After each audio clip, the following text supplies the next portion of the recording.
This is the bed that we have here, Susan. I want to dig our beetroot. If there is any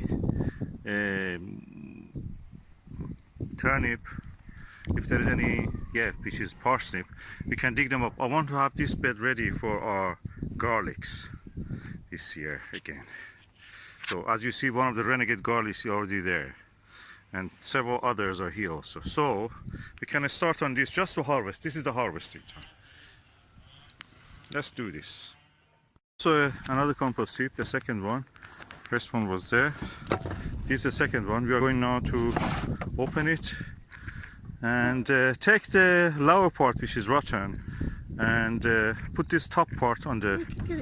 Yeah, we can take it from the lower part. That is there. How it looks.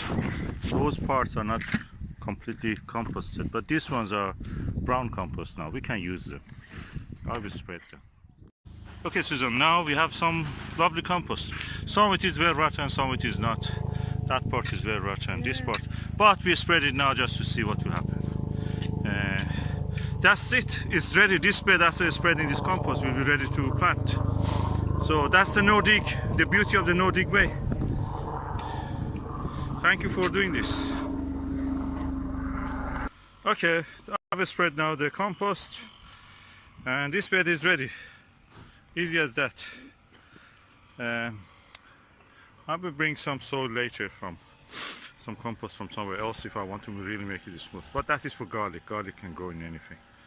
And that's it. This is done. The compost is spreading for one bed in 2018, February.